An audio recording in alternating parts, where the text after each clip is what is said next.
Coming up from AirVenture in Oshkosh, it's a family affair for this Blue Angel.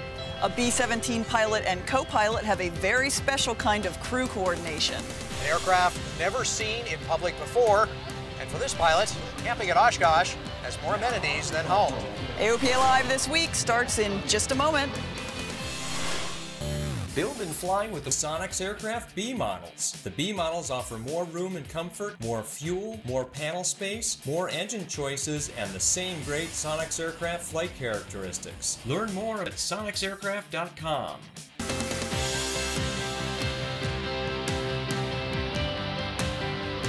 This is AOPA Live This Week with Tom Haynes and Melissa Rudinger.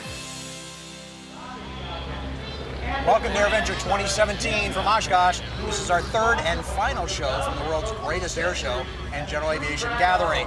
And what a week it has been. Crazy, wonderful weather. It has been fantastic. Got the Blue Angels out here today. It's been a really good day so far. Beautiful weather. AirVenture is a great place for families from all walks of life, including some of the most elite aviators on the planet. 2017 is the first year that Blue Angels have flown a full performance here at the show. But it's also a first visit to Oshkosh for a father and son who have flown together for years. And the son just happens to be flight leader and commander for the Blues. AOPA Live's Jennifer Nahn has the story. I grew up flying with my dad, who was a private pilot, and so that's really where it all started for me. For Ryan Bernacki, aviation runs in the family. But from his humble GA roots of flying with his dad, he became Commander Ryan Bernacki, flight lead of the United States Navy Blue Angels. Don't let the fancy jet fool ya. He's just as excited as anyone else to be here. I'm thrilled. I feel like a little kid. I've wanted to be here my whole life, and this is my first time here. It was spectacular coming in. We saw the crowd, and I couldn't believe how big it was, and kind of that, wow, Oshkosh kind of feel as it all came into view. And we came over just as Rob Ryder was finishing the anthem and made a right turnout and into the break and rolling out just that huge crowd and all those beautiful airplanes. It couldn't be more special to be here. We're thrilled. For the commander, it's even more special as his dad is on hand so they can experience AirVenture for the first time together. Even though the Blue Angels are the headline act here at Oshkosh, they still have a lot of respect for their airshow family. We feel like we're a part of this airshow family, and we learn as much from them as we hope that we can offer as well. And so we certainly, you know, they're great ambassadors, great aviators. Many of them are here today. You know, we certainly relish the opportunity to watch somebody like Michael Goulian or Rob Holland or Sean Tucker or Patty Wagstaff. She took off just as we were landing. You know, Julie Clark, I was watching her fly last week in Idaho. I could go on and on. There's just so many greats, and we're just honored to be a part of it. Proof that Osh is exciting, no matter who you are. Jennifer Nahn, AOPA Live. Great to see families connecting here at AirVenture. That's a great story. I love to see the legacy of a father. Absolutely. Man, the Blues, what a great show they put on here. Crowds all over the airport and all around the perimeter of the airport, too. It's amazing. And another first for AirVenture, or any airfield for that matter. This year, Doc and Fifi flew together. The Super Fortresses are the only airworthy B-29s in the world. The two flew together for the first time this week, and it has been more than 50 years since two B-29s have flown together. But as much as AirVenture is about the machines, it's more about the people who fly them and love them. Pilots and enthusiasts from around the planet make a trip to Oshkosh an annual pilgrimage.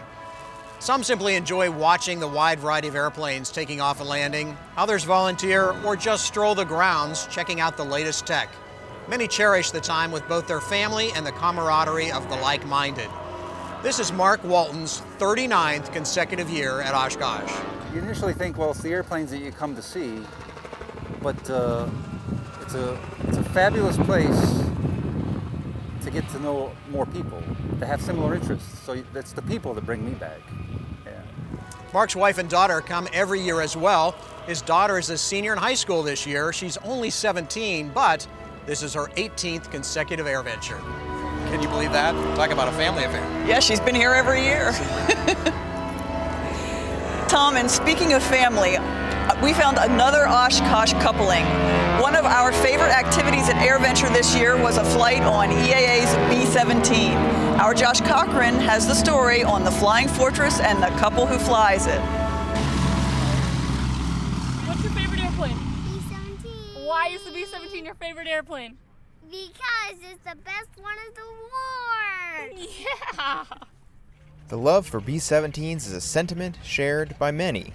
At AirVenture, groups line up for a chance to ride in this historic beauty.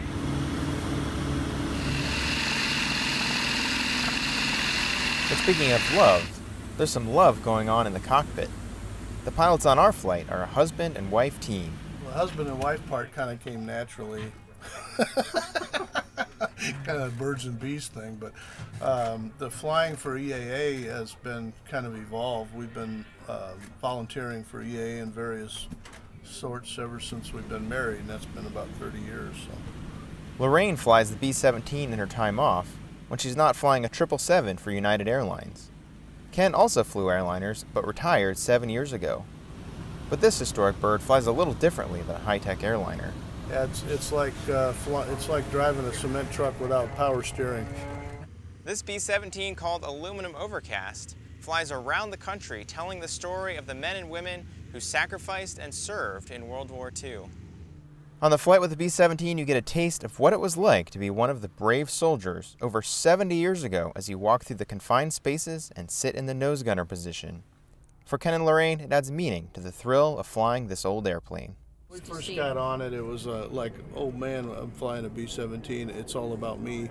And then you realize that the whole point is it's not all about you, it's about these guys that did this and gave, in many cases, gave their all. So we're humbled by the opportunity. Josh Cochran, AOPA Live. Moving forward in time, in the 60s, science fiction promised us jetpacks. This year, flying cars are still working to become a viable thing. One such machine is the Samson Switchblade. The flying car continues to come together. This year the wings are done and the company is presently working on the tail. They say it will fly sometime this fall.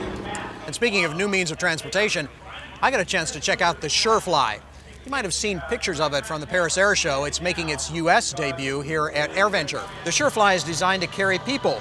From commuters to first responders, the possibilities are endless, but so too are the questions. Hurdles like, will it be certified as an airplane or a helicopter, a drone, or something else entirely? What kind of a pilot certificate will it require? The company is still working to chart a path through the regulations. We've got regulatory hurdles to overcome, as well as just communications between other autonomous vehicles so that they're flying in a coordinated way. In the meantime, they're striving to get their flying machine in the air. The first prototype will be human-flown, but the end goal is to make the two-seater autonomous. It's powered by a modified Honda automobile engine. That powers the 8 electric motors. So we've got a lot of redundancy built in with having eight propulsion motors. So if any one goes, the other one can pick up the pace and you can safely land. There are battery packs to give a boosted takeoff or for emergency descent. And those arms, well, they fold down for easy storage in a garage. Target price for the machine? Under $200,000. So what do you think? You're going to go flying the octocopter? I'll sign up. It does look like I got a lot of fun. It's a little goofy, but it looks like it'd be a lot of fun. Amazon also has lofty goals for drones. They brought their Amazon Prime drone to AirVenture. The company hopes to use the drone for door-to-door deliveries. They came to the show to ease pilots' concerns and explain how the drone will integrate into the National Airspace System. Really pleasantly surprised by how excited pilots are about this service, how excited people are about all the technology we have on there. All our drones are built with advanced state-of-the-art sense and avoid technology, so they can actually spot and recognize planes before pilots see it and move to avoid it. Once the drone is in service, Amazon hopes to deliver packages to customers in 30 minutes or less. So do you think it'll happen in the next couple of years? I don't know, but you know, when I want my toaster, I want my toaster in 30 minutes or less, right? It's going to come right to the front door. It's going to be great. Need it now. When we come back, some Apollo astronauts say Houston has a problem.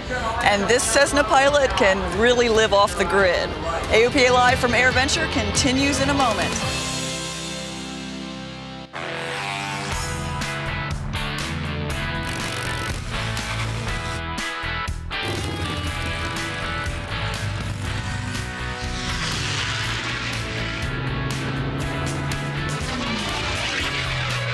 Brightly, instruments for professionals. Welcome back to AirVenture 2017, and while this is the final show for us, the big show continues through Sunday. There is plenty still left to see. Including something never seen at an air show before. They call it the Night Stalker. Here's more from AOPA Live's Paul Harrop. We do some missions that are similar to what a CH-47 would do, but this aircraft in particular maxes out at 54,000 pounds. It's a very powerful aircraft with a lot of different equipment on it that allows us to pretty much do anything we need to globally to support specialized forces around the world and get them to where they need to be going. And the Army's 160th Special Operations Aviation Regiment has been very busy. Since 9/11, the Chinook has kind of been the centerpiece of military operations in the area with respect to aviation, for the Army in particular. It's a very capable aircraft at high altitude, hot weather conditions, and it provides maximum aircraft loads. And so it's a very versatile aircraft, and it provides a lot of utility for whoever desires to use it. With so many years of faithful service, this Chinook and its crew is happy to be in Oshkosh. It's a rare opportunity for people to kind of see what this aircraft is, who the people are that work on it and maintain it, and it's just a really fortuitous opportunity for us to come up here and be a part of an air show, especially this type of air show. So this is something new for us, but it's just really good to be out here and interact with the public and let them see, you know, obviously a very special airframe from a very special selective organization that does some very unique things in the military and for our armed forces of our nation and other nations. And like most pilots, Chief Warrant Officer Ryan Walters is a little partial to his ride. It's a great airframe. I wouldn't want to fly anything else in the Army, so I love it. Paul Harrop, AOPA Live. But we can't get out of this without talking politics. But stay with us, this is important. During Mark Baker's pilot town hall meeting on Friday, he once again told pilots that it's critical that we kill H.R. 2997, the House bill that would privatize air traffic control with the airlines in charge. The challenge is we have to fight this thing in quick sound bites to say no, modernization yes, privatization no. That's the quick sound bite we have to get people to understand. Yes, we're for modernization, not through privatization. But the good news is you can really make a difference. So we're going to need you to be very involved. Also, get your friends and family, your neighbors involved, and tell them why. This is an issue that most people just don't know about, and they don't think of it necessarily as shrinking government. Sometimes it's not a bad thing.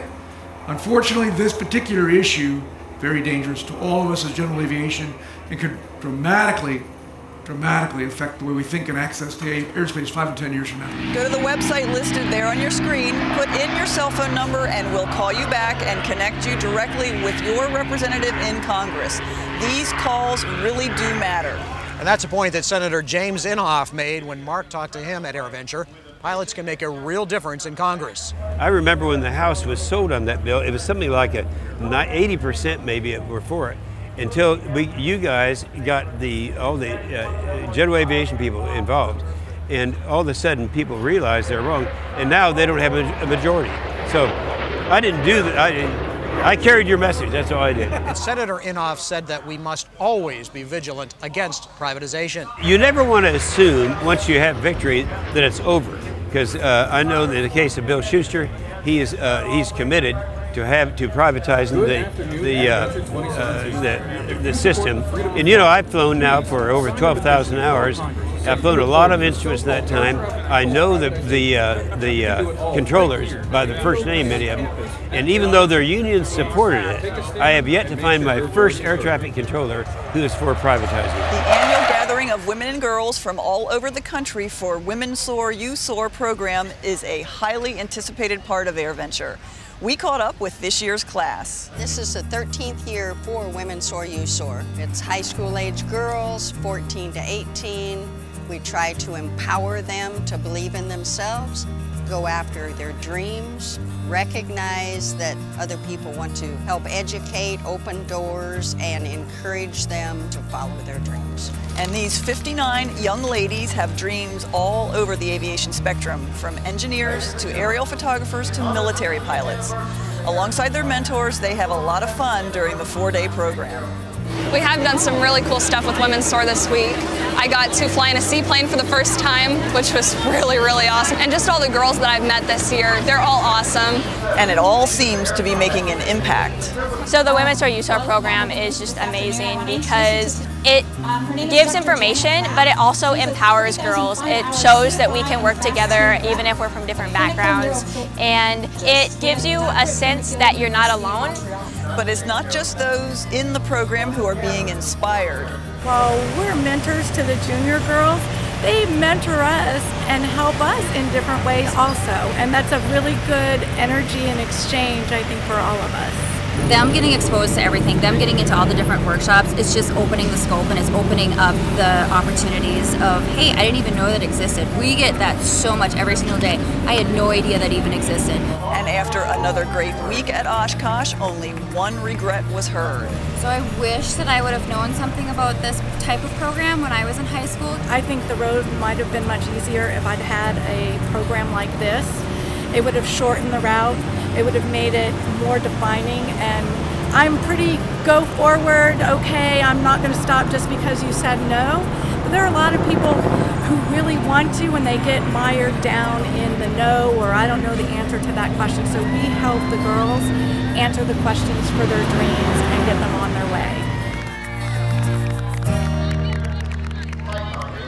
Women's SOAR, You SOAR is a great group of mentors and a great group of young ladies. We look forward to seeing them in the airports, skies, and the left seats soon. And someone we were happy to see back at Oshkosh. Rachel is excited and passionate about flying. She sells jewelry, much of it aviation themed, to pay for the Bushcat airplane she's building. Rachel was just getting started last year and she's made major progress. So far it's been really fun. I absolutely love it. I have about 70 hours into the plane right now, which is pretty good considering how much is done. And I'm hoping it won't be too much longer because I do love it, but I want to fly it. Rachel is working hard to solo on her 16th birthday. Her goal is to fly the airplane to AirVenture next year. Across the industry, we're working to get students Rachel's age into aviation and STEM fields. This week, EAA once again had Teacher Day, where educators come to the show for free to learn how to integrate aviation and STEM into their curriculum. The teachers got hands-on experience flying Redbird simulators and learned about the importance of introducing students to STEM at a young age. Passion stimulates learning. Curiosity stimulates dreams that they might not even known that they had. And we are the facilitators of that. So if we can introduce a new passion for them that benefits everyone, the call for pilots is huge in these next coming years. I'm proud to be a part of that. AOPA was also involved in Teacher Day, informing educators about the new AOPA high school curriculum that's all in development by AOPA's You Can Fly program. Several Apollo astronauts are celebrating a bit of a reunion here in Oshkosh. Jim Lovell from Apollo 8 and 13, Walt Cunningham from Apollo 8, Al Worden from Apollo 15, and their flight director, Gene Krantz, took some time to reminisce about the past and look to the future. All agree getting our children to focus on STEM, or science, technology, engineering, and math proficiency will help this country to continue to lead humanity into space. I think the future of the world is in our kids, and if we don't get them going in the right direction, we're going to have a big problem. I don't like the direction that our young generation has gone over the last 10 years, because I think we're leaning too much to the social side of whatever is out there, and we are giving up on the technical side, and we've got to turn that around. But the past also has the astronauts concerned. A bit of history is slowly disintegrating. Mission Control, Houston has a problem. Right now, it's basically a disaster area. It had been abandoned for the best part of 2 decades. The carpeting is held together with duct tape. People have been in the room, they've stolen the light bulbs out of the out of the communications panels in there. You go back in the viewing room, they've actually removed pieces from the fabric back there. And this is not the way you treat a major historical landmark. This is where Americans first heard the words, Houston, tranquility base, here the Eagles landed. We also heard the words, Houston, we got a problem. We also saw this marvelous picture coming from Apollo 8, Earthrise. NASA has no funding to preserve the center, but a Kickstarter campaign has raised more than $285,000 so far. The goal is to have it restored by next July, which will mark the 50th anniversary of Apollo 11 and the first lunar landing. Finally, there are aviators who thrive in a crowd, but many enjoy the solitude flying affords. Everyone has a story, and as Paul Moses discovered, some bask in the glory of wilderness found. For many, camping under an airplane wing is about as out there as they ever want to be. But for Swiss pilot Arthur Hafleger and his friend Heinz, living out of Arthur's Skywagon here at Oshkosh is, well, real living. The 180, in fact, is the best thing I have bought in my entire life. It brought me so many moments of meeting people, of experience landscape, by yourself, away from everybody, and you can't weigh this up with money. You see, Arthur's home is far from the hustle and bustle of big city life. The population of Shoshana, his tiny Alaskan town, is 4. No roads in or out, no electricity, no running water, just a small cabin, an outhouse, a natural spring, solar panels, batteries, and whatever else he brings inside his Cessna. You know, we sometimes put whole barrels of fuel or diesel and all stuff, and this airplane flies. You know, if you keep the CG forward, it practically carries what you find space for. An explorer at heart, this retired Swiss air pilot's one of the remote inhabitants of Wrangell St. Elias National Park, which at 13.2 million acres is the same size as Yellowstone and Yosemite National Parks and is native Switzerland combined.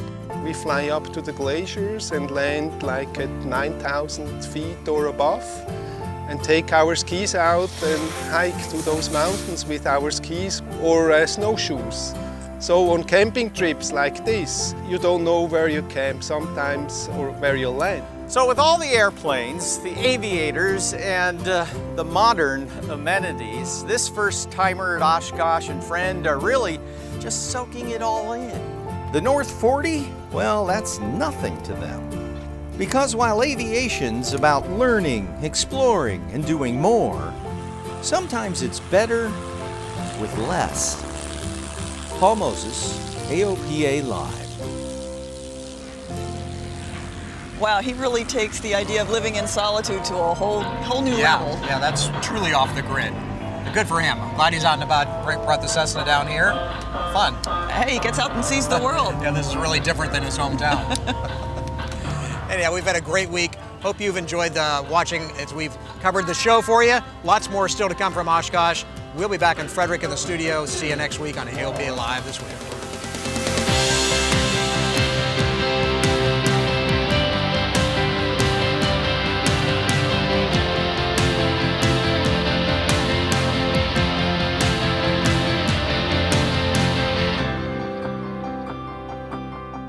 Meet the pilots who fly with AOPA Insurance. They love flying and saving money, just like you. At AOPA Insurance, we understand how you fly and provide the coverage you need to keep on flying. Call for a free quote and see which AOPA insurance plan is right for you.